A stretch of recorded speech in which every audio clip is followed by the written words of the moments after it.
kalau kita perhatikan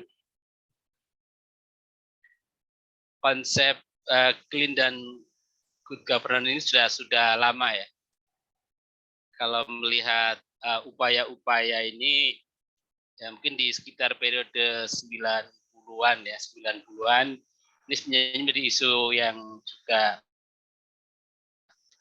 internasional ya. Artinya di beberapa negara bahwa hal yang paling disorot ya terutama kaitannya ini bagi lembaga-lembaga yang selama ini memberikan bantuan ke negara-negara berkembang ya, melihat perlunya ada perbaikan gitu dalam tata kelola pemerintahan di sebuah negara gitu ya, agar bantuan-bantuan yang mereka salurkan itu ya tepat sasaran ya tepat guna. Itu lebih pada pandangan-pandangan ya yang di 90-an itu berkembang ya. Oke. Nah, kita akan sedikit saja karena waktunya kurang lebih tinggal 45 menit ya. Jadi sedikit tentang konsep clean dan good governance itu apa, prinsip-prinsipnya ya. Kemudian nah ini dalam hal mungkin implementasinya ya. Saya tidak menyampaikan slide, tapi yang terkait dengan LHKPN ini lebih kepada regulasi tentang perlunya penyelenggara negara itu untuk menyampaikan laporan keuangan ya. Ada di aturan itu. Oke, teman-teman, nih tentang kepemerintahan yang baik ya atau good governance ini istilah-istilah yang tadi ya sudah lama berkembang ya, termasuk di birokrasi ya. Walaupun sebenarnya konsep ini tidak hanya di birokrasi ya, tidak hanya di pemerintahan. Kalau melihat pengertian dari good governance itu sendiri ya, ini dari beberapa referensi dikatakan bahwa governance itu diterjemahkan ya menjadi tata pemerintahan yang diartikan sebagai penggunaan wewenang ya, ekonomi, politik dan administrasi guna mengelola urusan-urusan negara pada semua level. Itu dari sisi pengertiannya ya. Dari pendapat lain dikatakan di sini governance itu adalah mekanisme pengelolaan sumber ekonomi ya, dan sumber sosial yang melibatkan pengaruh sektor negara dan juga sektor non pemerintah dalam sebuah usaha kolektif. Artinya tidak hanya sebenarnya di pemerintahan ya, namun karena kita melihat posisi ya pemerintahan terutama bagi negara-negara berkembang itu sangat kuat, sehingga memang ya ukuran-ukuran yang bisa terlihat umumnya lebih pada melihat pada kinerja perubahan itu pada pemerintahan. Nah, kalau dalam bagian yang juga menjadi unsur dari pemerintah good governance ini adalah proses ini ya, pengambilan keputusan di berbagai level pemerintahan dan proses bagaimana keputusan ya, dari kebijakan itu yang diambil dilaksanakan atau dilaksanakan. Ini tadi ya hal-hal yang bisa memberikan pengertian kepada kita tentang governance itu sendiri. Nah ini tata pemerintahan yang baik ya, jadi pengelolaan pemerintahan yang baik, penyelenggaraan pemerintahan yang baik dan seterusnya ya. Dan yang berikutnya di sini adalah penerapan transparansi, partisipasi dan akuntabilitas. Ini bagian-bagian yang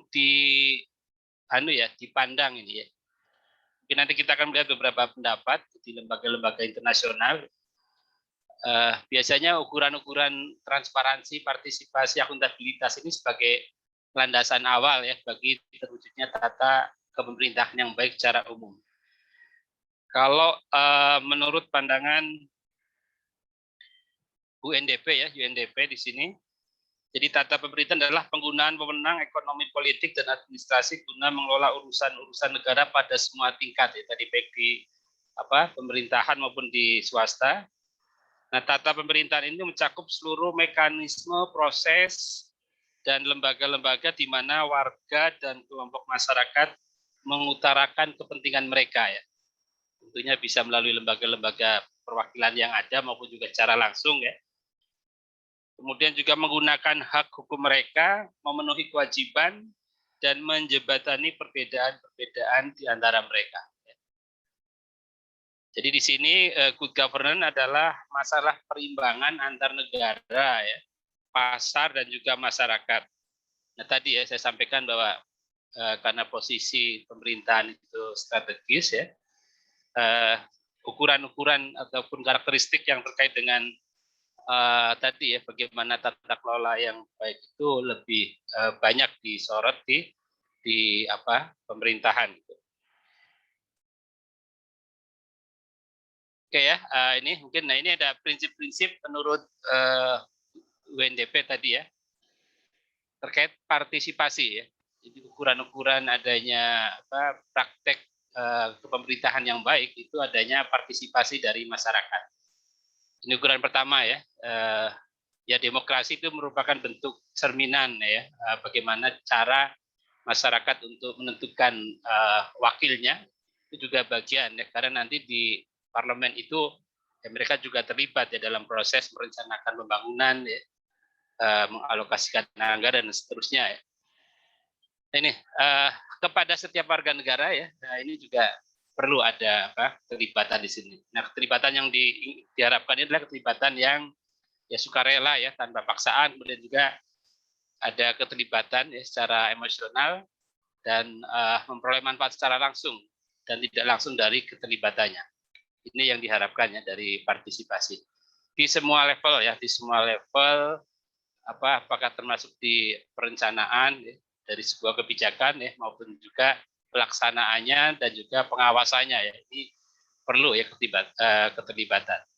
Kemudian juga yang kedua prinsip good governance itu adalah penegakan hukum ya, rule of law. Jadi ini terkait dengan bagaimana hukum itu ditegakkan ya, menyangkut regulasinya ya, sistem hukumnya, menyangkut perangkat-perangkatnya ya, termasuk juga aparat penegak hukum itu sendiri.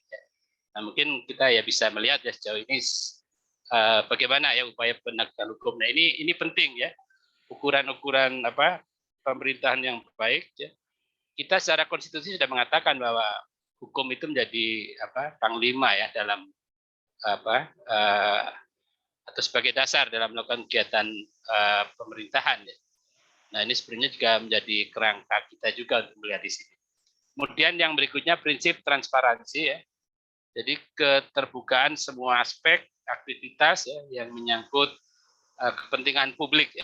Tadi dari proses pengambilan putusannya ya, penggunaan dana publik dan juga pada tahapan-tahapan evaluasi. Ini transparansi ini hal yang prinsip ya yang harus ada ya, dan ini yang terus ya didorong ya agar kegiatan-kegiatan penyelenggaraan pemerintahan tadi ya, pembangunan itu bisa transparan, dan perangkat-perangkat untuk itu sudah diterbitkan ya, misalkan undang-undang kebebasan informasi, kemudian juga transparansi ya, informasi dan sebagainya. Ini yang mendukung itu. Kemudian juga yang berikutnya daya tanggap atau responsiveness ya. Jadi ini yang didorong ya. Kalau Anda perhatikan beberapa kebijakan yang dilakukan pemerintah ya juga sangat mendorong untuk lahirnya ini ya birokrasi yang melalui pelayanan publik yang responsif ya dengan kesikapan untuk merespon apa yang menjadi kebutuhan dan keinginan masyarakat ya. Bukan kemarin Pak Presiden juga mengingatkan ya bahwa ASN itu bukan hadir untuk dilayani masyarakat, tapi dia adalah pelayan. Sehingga sikap-sikap selama ini kalau birokrasi itu dianggap tertutup ya, arogan, berorientasi kepada kekuasaan. Nah ini yang perubahan-perubahan ini saya pikir sudah didorong ya ke arah yang lebih baik ya. Mungkin di kesempatan belum lama Pak Presiden menyampaikan nilai ya, nilai bagi ASN. Ada yang mengikuti apa?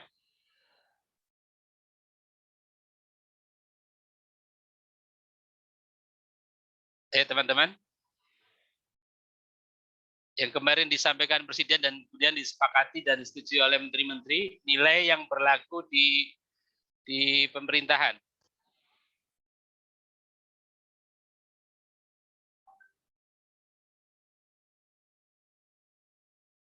Halo?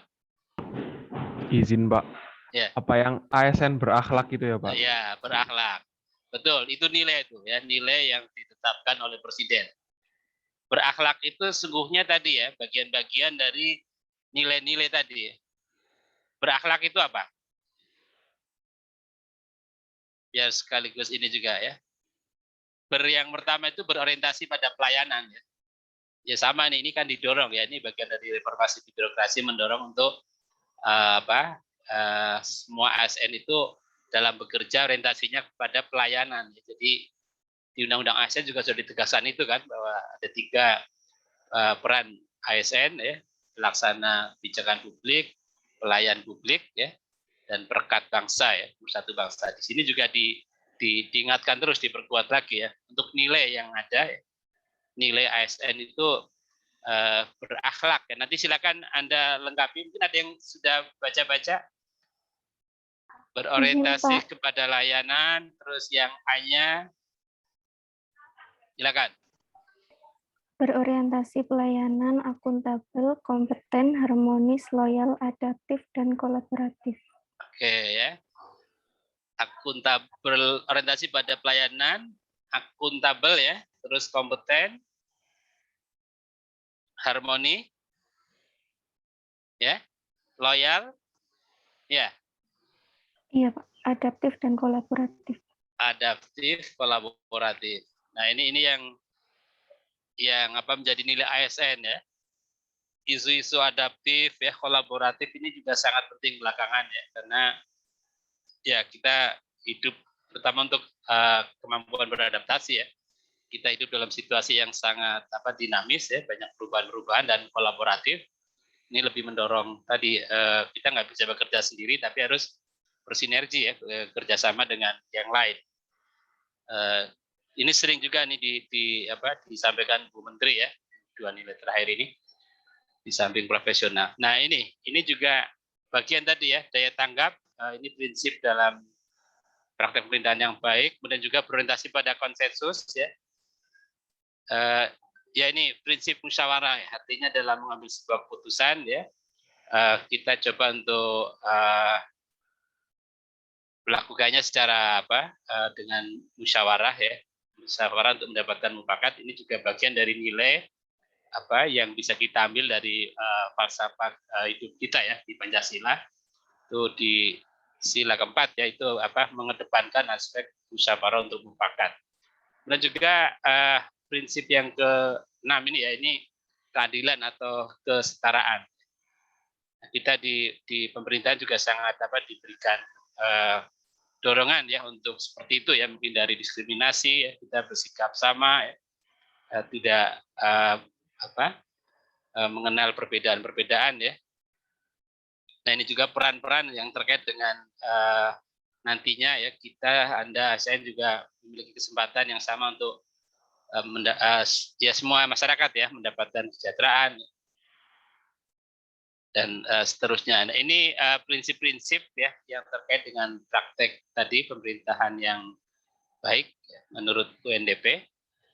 Jadi hal-hal yang sesungguhnya juga sudah direspon ya secara baik oleh pemerintah.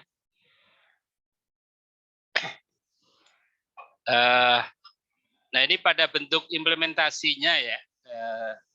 Kalau kita perhatikan, mungkin teman-teman sudah saya share ya.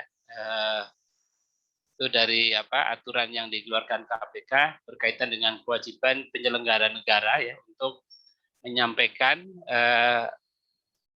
harta ya, kekayaannya kepada KPK. Ya. Di sana diatur kapan laporan itu disampaikan. Ya. Nah, kemudian ya secara untuk biasanya ini terkait dengan pengangkatan ya, seseorang sebagai penyelenggara negara itu mereka diwajibkan untuk melaporkan kekayaannya saat diangkat, kemudian juga dalam masa setelah tidak aktif lagi ya, atau nanti selama aktif secara periodik setiap tahun itu juga harus menyampaikan laporan harta kekayaannya kepada KPK. Nah ini juga bagian yang tadi ya menjadi implementasi dari praktek tata kelola pemerintahan yang baik.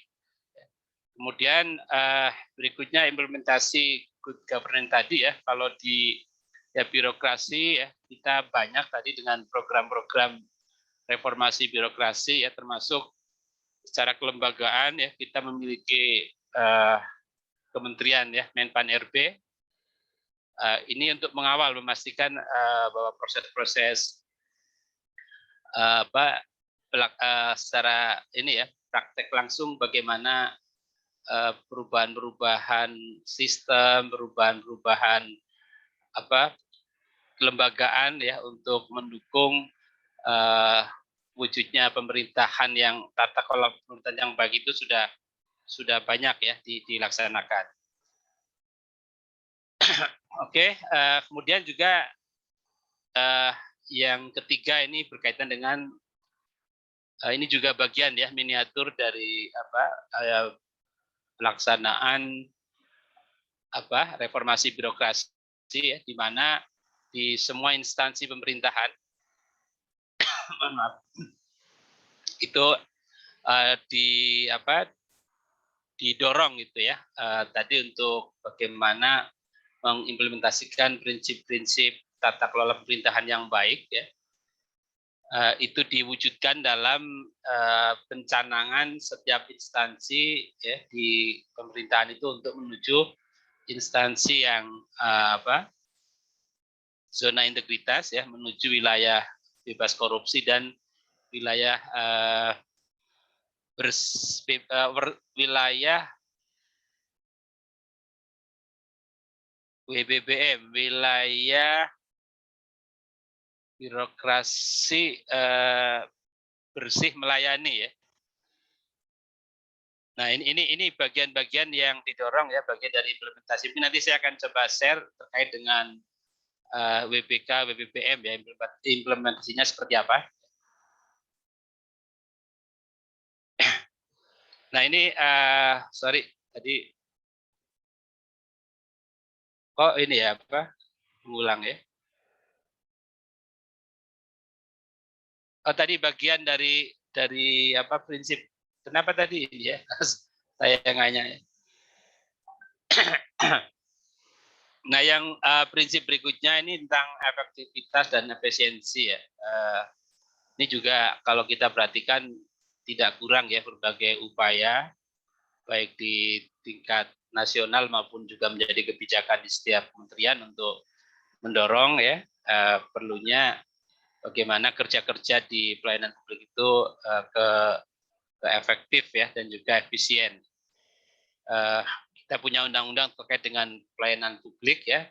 Demikian juga ada peraturan Menpan RB yang mendorong tentang bagaimana menghadirkan pelayanan publik itu sendiri. Di kebijakan-kebijakan ya, mungkin karena saya di keuangan, Bu Menteri Keuangan juga sangat menekankan ya dan punya aturan di internal ya Kemenq yang mendorong bagaimana efektivitas dan efisiensi itu bisa didorong ya. Kemudian ke-8 ini akuntabilitas, jadi pertanggungjawaban setiap aktivitas yang dilakukan ya oleh pemerintah kepada masyarakat. Kemudian yang berikutnya perlunya visi strategis ya.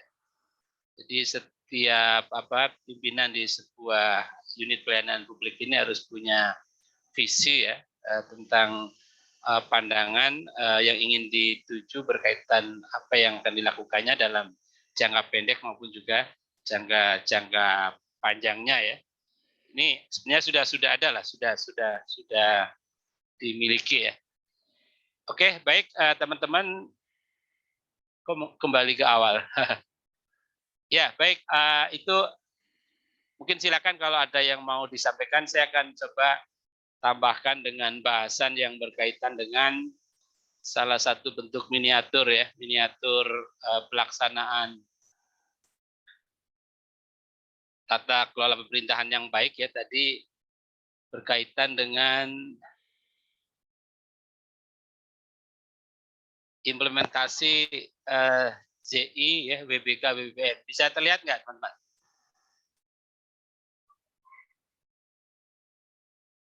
Bisa terlihat? Bisa, Pak. Ya. Mana tadi?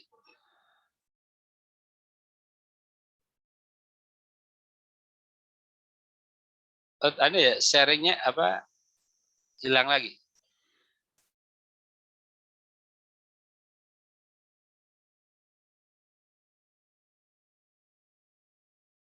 Ya, tadi disinggung ya berkaitan dengan zona integritas, wilayah bebas korupsi, wilayah birokrasi bersih melayani ya, mungkin sedikit saya sampaikan di sini tentang apa yang berjalan ya selama ini.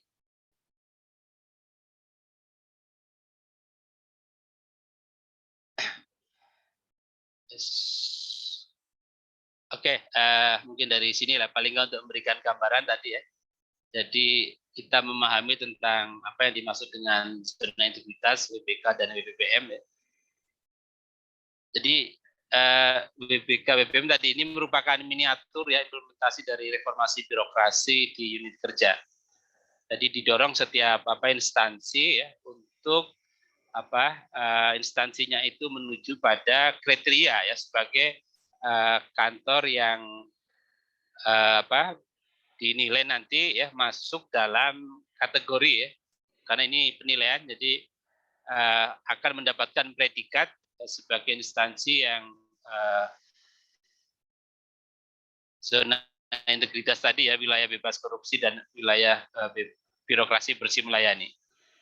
Nah ini kalau kita perhatikan ini bentuk miniaturnya ya. Nah, tujuannya ini adalah tadi ya membangun program reformasi birokrasi sehingga mampu mengembangkan ya budaya kerja birokrat yang anti korupsi, ya, berkinerja tinggi dan memberikan pelayanan publik yang berkualitas. Jadi kalau kita bicara terkait dengan komponen-komponennya ya, nanti ada yang berkaitan dengan apa nih yang harus ada di sebuah organisasi pemerintah ya, sebagai komponen-komponen pengungkit ya, yang nanti hasilnya ya itu akan terlihat pada bentuk pelayanannya yang disampaikan. Nah ini mungkin penjelasan sedikit ya. Jadi kalau zona integritas ini predikat tadi ya yang disampaikan kepada instansi yang pimpinan dan jajarannya mempunyai komitmen untuk mewujudkan WBK, WBPM melalui reformasi birokrasi. Nah, khususnya ini kalau kita bicara terkait dengan zona integritas ya ini lebih pada hal pencegahan korupsi dan juga peningkatan kualitas pelayanan publik. Nah, sebelum masuk ke penilaian ini, salah satu syaratnya setiap instansi itu atau ada kriteria lain ya yang biasanya muncul di awal sebelum ini adalah pemilihan kantor-kantor pelayanan publik yang terbaik. Jadi siapa kantor pelayanan publik yang terbaik? Nah, setelah itu didorong untuk menuju ke ini. Jadi lebih ke komitmen untuk penegakan integritas di organisasi tadi. Ya, ini diatur di Permenpan RB ya, nomor 10 2019. Oke, mungkin ini lebih lanjut ya, terkait dengan apa yang dimaksud dengan menuju wilayah bebas korupsi atau WBK ya. Ini adalah predikat yang diberikan kepada unit kerja atau kawasan yang memenuhi sebagian besar manajemen perubahan ya.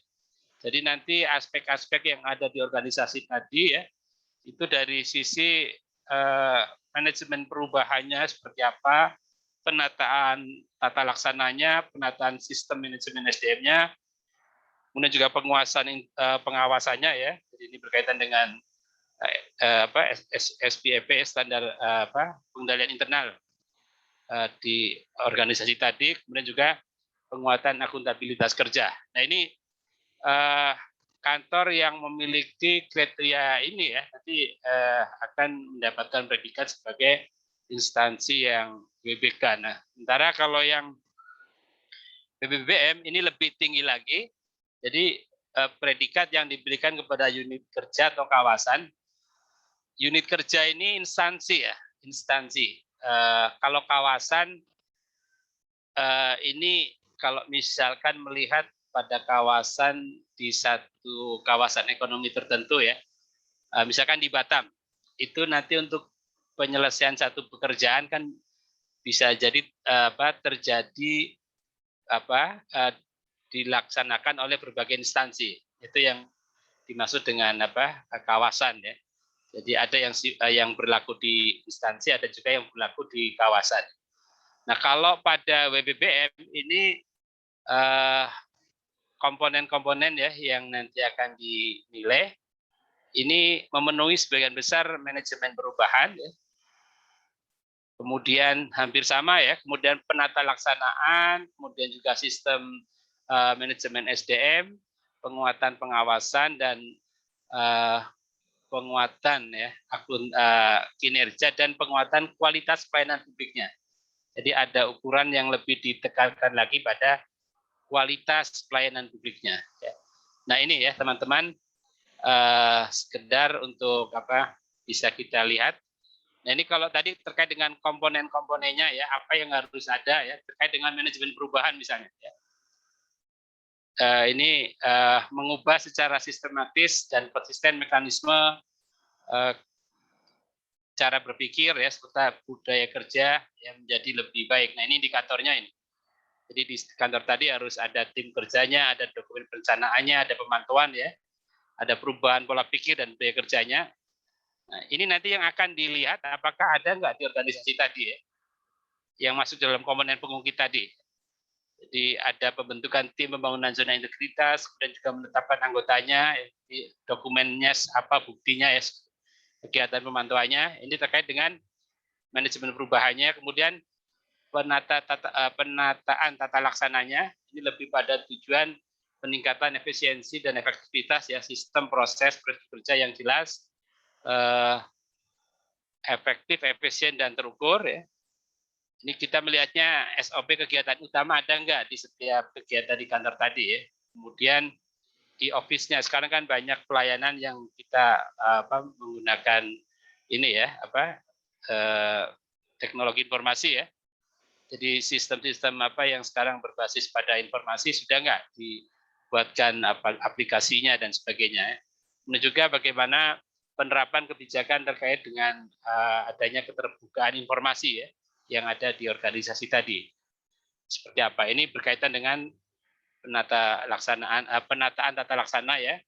Kemudian manajemen SDM-nya terkait dengan perencanaan ya, kebutuhannya saat rekrutmen seperti apa, pola mutasi, promosi seperti apa ya. Kemudian juga pengembangan kompetensi pegawainya ada enggak yang dilakukan di sana ya.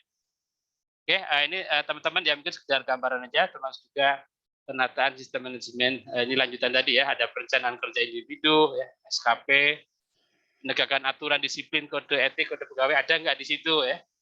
Seperti apa? Nah, dan ada sistem informasi kepegawaian, akuntabilitas, ini hal-hal yang harus dilihat ya, jadi harus ada ya, dan nanti akan dinilai terkait dengan tujuan pertanggungjawaban pelaksanaan program ya dan kegiatan.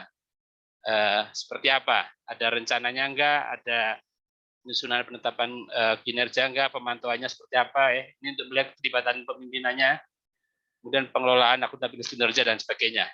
Oke, mungkin teman-teman ini sekedar untuk memberikan gambaran ya. Untuk pengawasan ya, ini juga penting ya. Penyelenggaraan pemerintahan yang bersih dan bebas KKN. Nah, ada enggak di situ terkait dengan pengendalian gratifikasi, ada kegiatan-kegiatan kampanye ya terkait dengan pengendalian gratifikasi ya, atau sosialisasi terkait dengan gratifikasi. Dan juga bagaimana implementasinya ya, bagaimana pengelolaannya kalau ada gratifikasi ya, sistem apa yang dibuat di organisasi tadi. Ada penerapan SPIP tadi ya, kemudian juga pengaduan masyarakat, ada nggak fasilitas-fasilitas yang disiapkan oleh kantor tadi untuk menerima pengaduan-pengaduan dari masyarakat. Oke, ini bagian dari pengawasan tadi ya, penyelenggaraan pemerintahan yang bersih dan bebas KKN. Ada nggak mekanisme atau fasilitas yang disiapkan untuk whistleblowing sistemnya ya, aplikasi yang dibuat untuk memfasilitasi tadi kalau ada laporan-laporan ya. Ada nggak praktek-praktek pengelolaan bagaimana untuk menghindari benturan kepentingan dan seterusnya. Ini tadi ya bagian juga yang penting penyampaian laporan harta kekayaan pegawai. Kalau tadi KPK itu lebih ke penyelenggara negara. Nah di instansi setiap pegawai ya ini ada LHKPN, ada LHKSN ya. Jadi untuk pejabat penyelenggara negara itu ke KPK. Nah untuk semua pegawai ya itu juga harus melaporkan ya, ke kekayaannya di internal organisasinya tadi. Nah sistem seperti itu ada enggak? Ini juga bagian-bagian implementasi tadi ya dari berjalan atau tidaknya reformasi birokrasi, termasuk juga yang ketiga peningkatan kualitas pelayanan publiknya. Oke, tadi ya ada standar pelayanannya, ada budaya pelayanan prima, kemudian ada penilaian kepuasan terhadap pelayanan ya. Ini bagian untuk nanti menentukan apa tadi ya predikat tadi diserahkan ke masyarakat. Oke, teman-teman itu gambaran untuk bisa memberikan apa ya, ini saya contohkan yang di 1 unit zone 1 ya. Ini kalau di Kemenkyu tahapan-tahapan penilaiannya ya ada seperti ini ya, di internal dulu, baru kemudian nanti di internal Kementerian Keuangan ya, baru kemudian nanti ke tingkat apa nasional, karena nanti akan Menpan RB yang melakukan ini. Oke, paling enggak ini teman-teman ya gambaran mungkin untuk bisa menambahkan dari bahan kita ya. Nanti silakan Anda, karena saya mempercepat ya penyampaian, ada yang mau disampaikan ya, didiskusikan, silakan. Mungkin sebelumnya Mbak Salsa bisa share ini ya foto untuk kegiatan apa laporan saya, dibantu. Baik, Pak. Oke, silakan, masih ada kesempatan kurang lebih 20 menit ya. Ada yang mau ditanyakan ya, tadi berkaitan dengan bagaimana konsep good governance, kemudian tadi saya juga masuk pada implementasinya ya. Jadi kalau sekarang memang ya kita di birokrasi dan tadi ukuran-ukurannya lebih sering memang dialamatkan pada perubahan-perubahan itu di tingkat ini ya, di birokrasi, sehingga kebijakan-kebijakan tadi yang sangat implementasi ya, itu juga sudah saya sampaikan. Silakan kalau ada hal-hal yang ingin Anda tanyakan ya, sambil saya persiapkan laporannya. Izin bertanya, Pak. Ya. Ini terkait yang good governance ini kan itu melibatkan keterlibatan masyarakat umum yang menggunakan pelayanan dari ini publik. Nah ini kan kalau dari ZI kayak ZI sama yang WBK sama WBBM itu, kalau nggak salah itu kan ada yang mereka bentuk sistem pengaduan, ada yang aplikasi atau secara online gitu ya, setiap instansinya. Nah saya mau nanya, kalau itu tuh sebenarnya kan kalau orang ngadu tuh melakukan pengaduan atas tindakan korupsi atau sejenisnya, itu mereka takut data diri mereka tidak aman gitu ya. Misalnya mereka melakukan pelayanan ke sana terus nanti ditindak yang berbeda karena dia melakukan pengaduan. Nah sebenarnya kalau di sekarang ini sistem pengaduan apalagi aplikasi itu melalui aplikasi atau online, apakah ada jaminan bahwa data diri pengadu itu aman atau tidak, Pak? Terima kasih. Oke ya, makasih ya Sandi. Ini ya sering ya menjadi pertanyaan di publik ya terkait dengan keamanan gitu ya, keamanan bagi pelapor. Jangan nanti saya melaporkan malah berdampak ya, berdampak buruk bagi pelapor itu sendiri. Kalau terkait dengan aplikasinya ya, saya tidak terlalu mendalami ya, karena tentang proteksi bagi tadi ya pelapornya.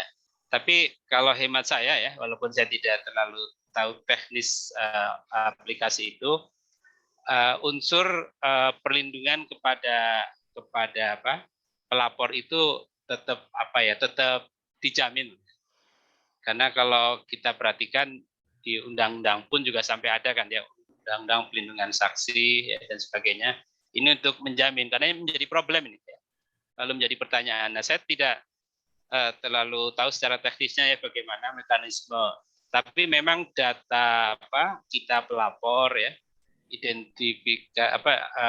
karena kan melapor juga tidak kemudian tadi agar tidak terkesan hanya fitnah atau apa ya, itu kita juga harus melengkapi data diri termasuk juga bukti-bukti ya, bukti-bukti.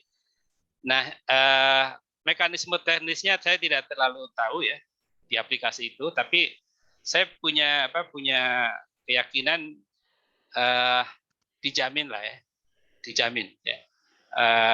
Karena ini yang banyak sudah berjalan juga ya, artinya kalau kita melihat pada kasus-kasus yang terjadi ya, dan saya ya mungkin beberapa ngobrol dengan teman-teman di Itjen gitu ya, itu kalau ada pegawai atau masyarakat yang melaporkan ya, itu akan dijamin ya, dijamin kerahasiaannya, keselamatannya ya, dan seterusnya itu bagian dari komitmen ini mereka ya. Hanya mungkin teknis kalau terkait aplikasi ya, saya belum masuk ke sana, jadi saya kurang tahu persis ya Mas Sandi ya. Tapi saya punya keyakinan karena itu udah menjadi masalah lama, dan tadi menjadi faktor kalau itu nggak dijamin orang jadi takut gitu ya. Walaupun kadang masyarakat nggak tahu juga bahwa itu sebenarnya berbahaya bagi dia melaporkan gitu kan. Kan kadang ada dulu sih ya di KPK juga ada masyarakat yang ini cerita juga gitu. Kadang ada juga masyarakat yang nggak ngerti, saya sudah melaporkan ke KPK gitu ya tentang satu kasus ini. Nah, kalau ini diketahui sama yang dilaporkan, apa nggak mengancam sama tanya. Ada juga yang karena nggak tahunya pengen diketahui gitu ya, seperti itu. Nah, ini yang saya tahu seperti itu ya, Mas Andi. Adalah mekanisme ya di internal untuk tetap memberikan jaminan kerahasiaan dan juga tadi keselamatan pelapor. Karena ini sangat penting. Kalau tidak nggak jalan tuh laporan. Ya. Mungkin itu ya. Nah tadi kalau berkaitan dengan penilaian di instansi, itu bagian-bagian inovasi yang ini Mas, yang juga akan punya nilai nantinya. Tadi kan kalau untuk terkait dengan aspek pengawasan ya, ada nggak di organisasi tadi, kalau di Kemenq kan punya WISE ya, single board system itu ya. Nah di instansi pun itu juga disarankan punya gitu, pengawasan internal ya, yang sifatnya untuk tadi memfasilitasi pelaporan yang akan dilakukan oleh pegawai ya, jika ada pelanggaran-pelanggaran yang terjadi. Mungkin itu ya Mas Andi ya. Baik, terima kasih Pak. Ada lagi?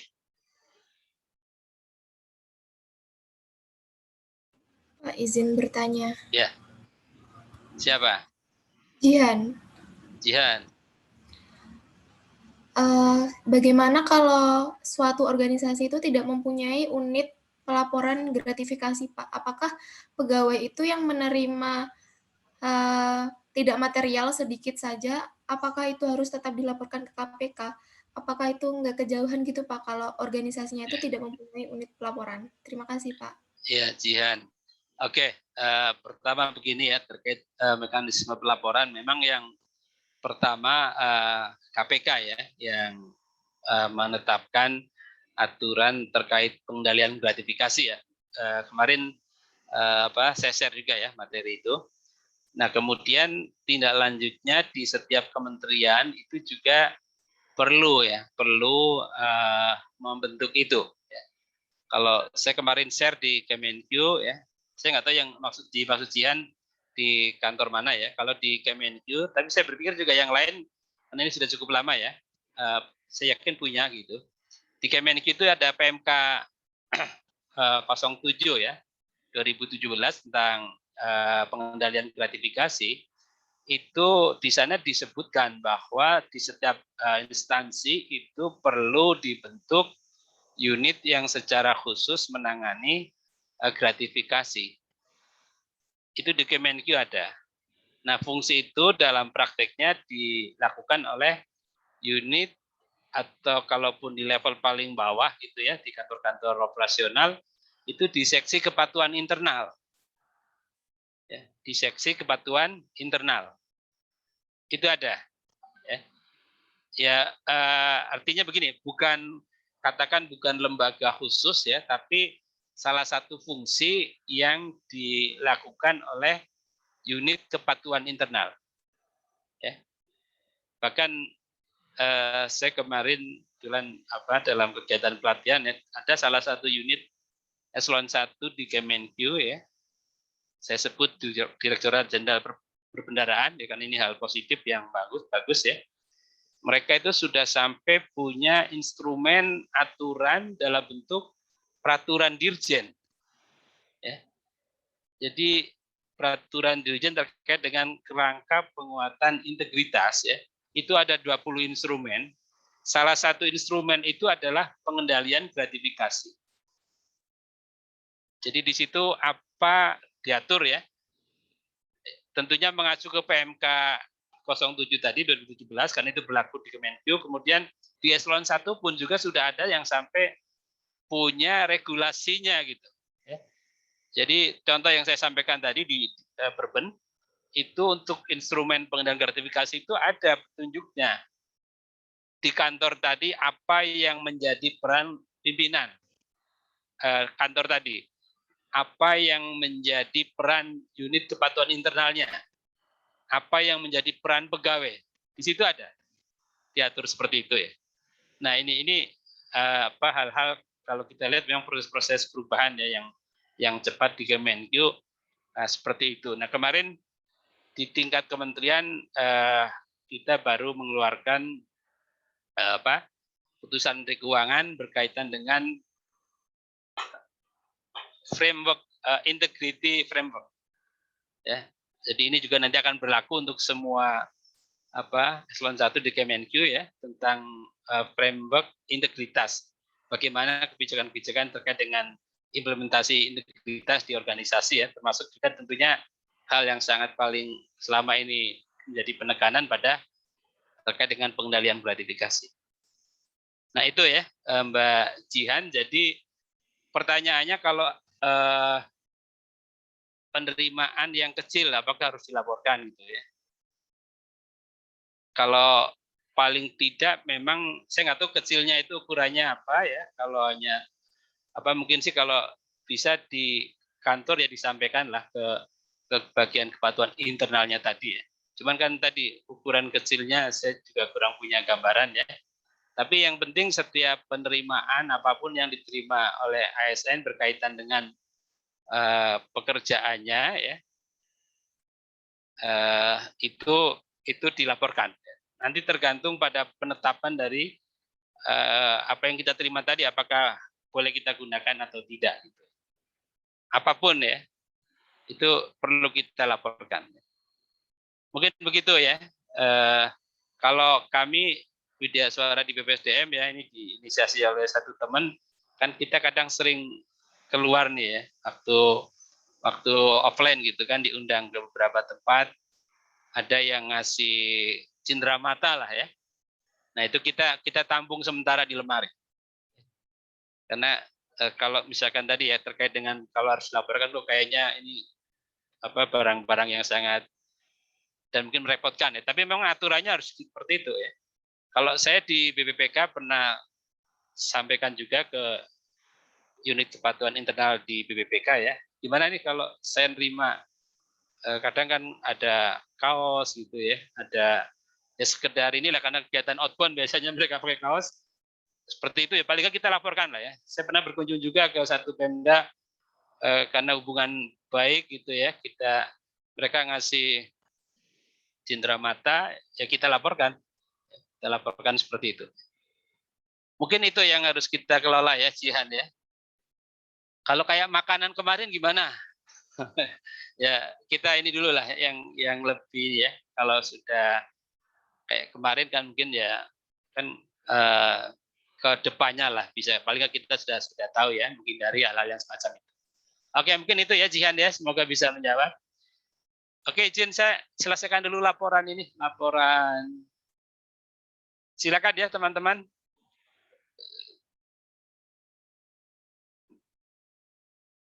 Peraturan KPK LHKPN tolong dibaca ya. Itu tadi yang mewajibkan penyelenggara negara untuk melaporkan asetnya ya.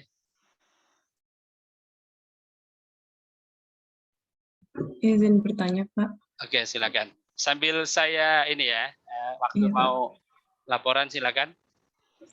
Tadi kan pejabat itu perlu menyampaikan kekayaannya di LHKPN ya, Pak? Ya. Nah, tapi tuh waktu saya baca peraturannya itu sanksi yang diberikan itu apabila pejabat itu tidak mengisi gitu, Pak. Nah, tapi tidak ada sanksi apabila data yang dimasukkan itu tidak benar gitu, Pak. Iya, iya. Oke. Nah, yang Ya, mau saya terus? sampaikan itu untuk apa gitu, Pak? Kalau misalnya sanksi tersebut itu tidak sanksi untuk apabila kesalahan data itu kan tidak berpengaruh. Nah, itu Ya. untuk apa programnya dibuat gitu, Pak? Oke. Oke, sebentar ya. Saya minta waktu untuk nyelesain ini dulu ya. Ini siapa tadi yang nanya? Saya lagi Sandra, ini Pak. laporan. Siapa? Sorry. Sandra.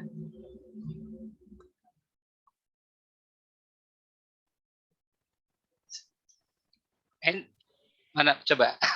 Siapa tadi? Saya Sandra, lagi Pak. Sandra. Sebentar ya Sandra ya. Iya, Pak.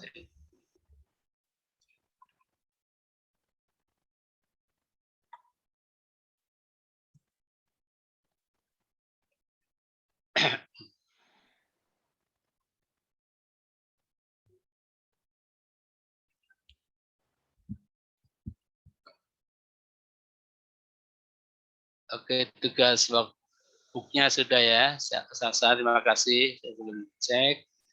Video juga sudah. PA. Ya, foto.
Oke, sudah saya tutup perkuliahan terakhir kita. Ya, pertanyaan Sandra. Kalau sejauh ini memang tadi ya lebih pada kewajiban secara mungkin sih lebih ke ini ya etikanya ya seorang penyelenggara negara itu untuk menyampaikan itu. Nah ini yang kalau kembali pada bahasan kita kemarin ya terkait dengan perangkat-perangkat hukum yang kalau kita melihat kembali pada apa yang diatur ya dalam konvensi internasional itu juga sebenarnya bagian yang harus dilengkapi ya. Kita perlu memiliki perangkat hukum kalau misalkan terjadi penyampaian atau mungkin di bagian akhirnya nanti ini ada apa perubahan harta yang nggak wajar. Nah kalau di beberapa negara itu bisa langsung ini menjadi satu alasan untuk kemudian mempersoalkan sebagai tindakan korupsi kalau yang bersangkutan tidak menjelaskan ya dari mana asal usul itu. Nah sejauh ini kalau terkait dengan laporan ya memang ini lebih administratif ya sifatnya. Tapi nanti kalau ada laporan-laporan lain gitu ya yang mungkin sifatnya pengaduan dari masyarakat dan kemudian di cross check ternyata ada hal yang berkaitan dengan ya menyembunyikan aset dan sebagainya yang itu juga bisa masuk dalam ranah pelanggaran hukum ya saya pikir bisa dipersoalkan. Kalau di instansi ya biasanya kalau ada data-data yang memang perlu diperbaiki secara administrasi ya. Nah, itu akan ada catatan kinerja dari organisasi tadi ya, yang pegawainya melaporkan ya asetnya ya, misalnya dari Itjen nanti akan memberikan penilaian. Dan tadi kalau memang perlu untuk diperbaiki, direvisi ya harus direvisi ya itu. Tapi kalau berkaitan dengan melaporkan ya kekayaan yang tidak sebenarnya, saya yakin ini bisa berdampak ya pada masalah pelanggaran hukum ya. Atau tadi kalau paling tidak, ini pentingnya masyarakat sebenarnya ya untuk bisa juga memiliki kesadaran ya, partisipasi untuk pedulilah dengan isu seperti ini. Jadi kalau ada data-data yang tidak benar ya terkait dengan aset yang dilaporkan pejabat, itu bisa menjadi informasi yang akan ditindaklanjuti tadi oleh KPK. Kalau misalkan KPK kan menerima tadi ya daftar asetnya kan dari pejabat tadi, ternyata dari masyarakat ada laporan-laporan lain yang menunjukkan bahwa itu sebenarnya aset yang bersangkutan. Nah ini kan bisa pada ini ya dipersoalkan dari sisi tadi kebenaran data yang dilaporkannya gitu. Nah ini mungkin ya Mbak. Jadi kalau di ketentuan KPK lebih pada seperti itu ya. Tapi dari sisi kalau ada menyampaikan data yang tidak benar, saya yakin akan ada mekanisme lain yang bisa nanti menjaring pelakunya untuk berurusan ya dengan masalah hukum. Ya. Mungkin itu yang bisa saya sampaikan ya, Sandra ya. Oke, baik teman-teman. Jadi untuk kegiatan pembelajaran kita ya 7 sesi ya setelah UTS berakhir hari ini ya. Untuk UAS soal sama ya seperti ketika UTS kemarin bentuknya ya. Bentuknya jadi makanya termasuk gue saya juga coba untuk ya kalau saya sih lebih berpikir memang lebih menggali ya dari sisi pemahaman itu dengan model-model tadi ya, membuka wawasan dengan ISE ya, atau juga analisis dalam kasus itu yang lebih mengeksplor ya kemampuan Anda untuk memahami secara baik ya. Jadi tolong nanti dipersiapkan ya, tentu materinya dari materi pertama ya kita membahas berkaitan dengan materi-materi pertemuan awal kita ya. Ya dasar-dasar pemahaman terkait dengan korupsi ya, dampak, faktor penyebab ya, teori-teori ya, seterusnya kemudian juga terkait dengan delik tindak pidana korupsi, pasal-pasal yang ada ya, dan juga terkait dengan nilai-nilai ya, nilai-nilai integritas ya, anti korupsi ya. Nanti tolong kalau misalkan update yang hal terakhir ya, mungkin yang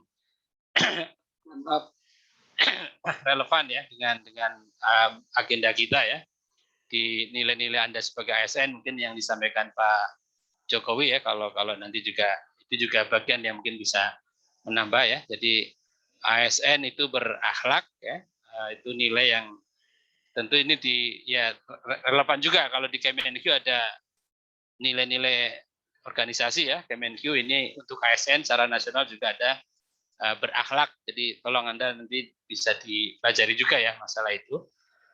Oke, saya yakinlah kalau melihat dari kerja-kerja Anda dalam penyelesaian tugas, dalam diskusi ya, kelompok, video-video yang sudah Anda sampaikan ya, saya yakin ya dengan Anda semuanya ya. Oke, mungkin ini ya sesi pertemuan kita. Tolong untuk materi hari ini tadi fokus di good governance ya. Itu mungkin prinsip-prinsipnya ya. Ini baru prinsip. Tadi juga saya contoh implementasi ya pada hal yang lebih praktis di kantor ya, tentang gerakan-gerakan reformasi birokrasi seperti apa. Itu juga sudah saya sampaikan. Ya selebihnya saya yakin dengan Anda ya, sumber-sumber pembelajaran sangat banyak di media ya. Mungkin yang saya share hanya sebagian kecil ya dari Anda bisa langsung dengan pembelajaran apa yang Anda lakukan dengan tugas workbook, sebenarnya saya ingin mengajak Anda untuk belajar ke KPK sana ya. Ada ACLC di sana, ada deputi pendidikan ya. Dan mereka menyediakan berbagai macam konten materi yang berkaitan dengan pemberantasan pencegahan korupsi, nilai-nilai anti korupsi ya. Nah, pesan saya tadi ya, terakhir, semoga ini tidak menjadi pertemuan terakhir ya, bisa ketemu di kesempatan lain, apakah melalui video yang Anda buat atau yang saya buat ya. Nah, kita yang update nilai ASN berakhlak ya, itu kita pahami dulu ya apa sih komponen-komponennya ya, kemudian implementasinya ya dalam dunia kerja nyata Anda itu menjadi pegangan ya. Ke depan Anda menjadi ASN yang insya Allah sukses ya, menjadi pilihan Anda dimanapun nanti Anda ditempatkan. Oke, saya cukupkan sampai di sini teman-teman. Kalau saya yakin ya banyak hal yang belum sesuai dengan ekspektasi Anda. Saya secara pribadi mohon maaf ya. Keinginan saya, banggaan saya Anda nanti semua sukses ya, lulus. Amin, Pak. Dan ya bagian dari Anda memberikan nilai di hadapan orang tua Anda ya, nantinya, minimal ke orang tua Anda. Oke, itu pertemuan kita ya teman-teman semuanya. Salam sehat selalu, terus bersemangat ya. 1,5 tahun kita di pandemi, semoga tetap bersemangat ya. Kita ikuti dengan perubahan-perubahan yang terjadi ya dalam pola komunikasi kita, pola interaksi kita, ya, kemudian juga hubungan kita ya di keluarga, di masyarakat ya. Terus berkarya ya teman-teman semuanya. Anda adalah masa depan Indonesia. Terima kasih. Assalamualaikum warahmatullahi wabarakatuh. Waalaikumsalam warahmatullahi wabarakatuh. Waalaikumsalam warahmatullahi Pak, wabarakatuh. boleh foto bersama dulu, Pak. Oh, kalau foto boleh, sangat boleh. Ayo. Cuman background-nya, ntar saya background, saya coba cari dulu ya. Ini ada kuliah lagi nggak setelah ini? Habis sholat Jumat nanti. Oh, oke ya, baik. Boleh ya teman-teman, nanti saya akan cari background yang ada kayak teman-teman ini merah putihnya ya. Oh ya, kemarin saya menawarkan ya. Jadi biar hubungan ini tidak terputus, saya bilang juga ya belajar lah ya, belajar hal yang berkaitan dengan coaching ya, mentoring. Mungkin saya ingin praktek coaching ya dalam diri saya ya. Jadi saya memfasilitasi ya kalau Anda mungkin pengen mendapatkan bimbingan ya, coaching berkaitan dengan pengembangan diri ya, atau ada hal-hal apa yang ingin Anda kembangkan, silakan nanti kontak saya ya. Mungkin kita perlu waktu sekitar 45 menit dengan Zoom ya, saling diskusi. Intinya proses saya tawarkan kepada Anda ya, untuk apapun ya, untuk masalah-masalah pengembangan diri Anda ya, pengembangan karir Anda di ASN nanti ya, termasuk jodoh sekalipun ya. Jodoh kan nanti tinggal ini. Oke ya, kalau jodoh juga boleh ya, saya bisa memfasilitasi, paling nggak pengalaman selama ini. Oke ya, mungkin itu. Kalau foto langsung aja nggak apa-apa kali ya Mas ya, atau saya Iya, cari Pak. dulu background. Kalau mau virtual background sudah di-share sama saya tuh Pak di grup. Oke, ya.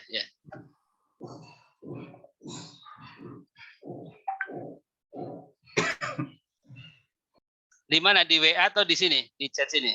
Di WA, Bapak. Oh, di WA.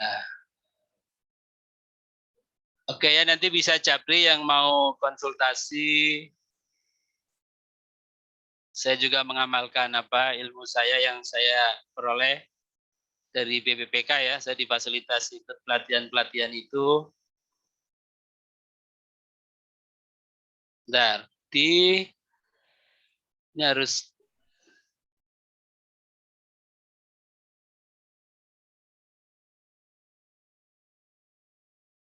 Sebentar.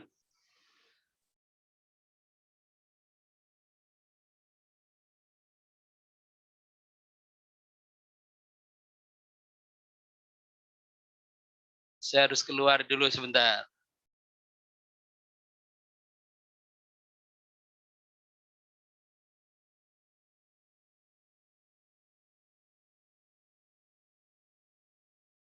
Saya sudah tutup ini tadi.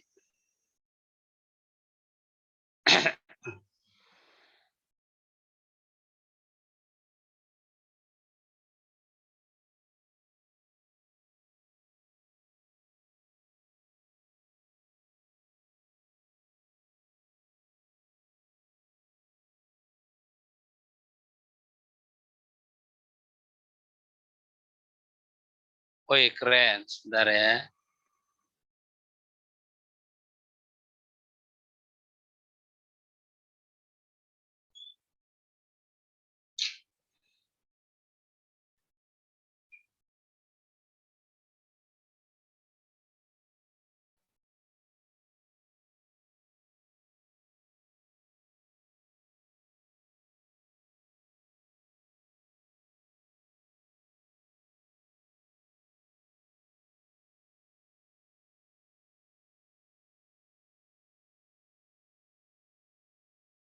Ya,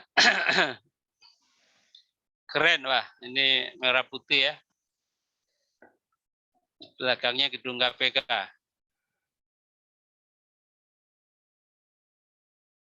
Oke, silakan mau diatur seperti apa untuk fotonya. Nanti saya di-share ya untuk update status. Ya Pak. Izin video Anda ya, nanti akan saya share juga untuk komunitas penyuluh ya, biar menjadi media apa didikan anti korupsi ya. Saya hitung ya Pak ya. Oke. Apa gayanya apa nih? Biasa dulu, biasa dulu. Ya biasa dulu aja Pak. Oke. Senyum lah ya, senyum. Ya. Senyum sebaik mungkin. 1, 2, 3. Sebentar Pak. Oke. Slide kedua. Masih senyum. 1, Senyum, 2, ya, 1, 2, 3.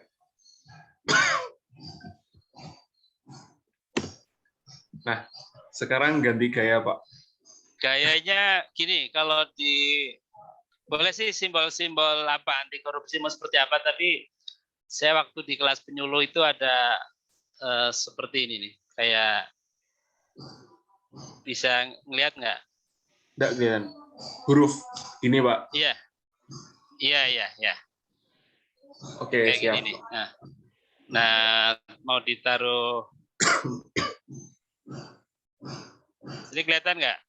Kelihatan Pak, kelihatan.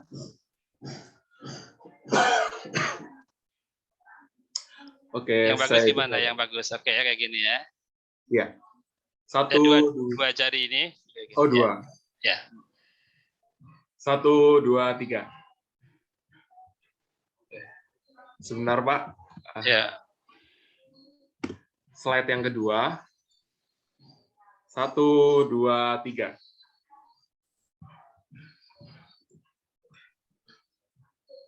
Oke.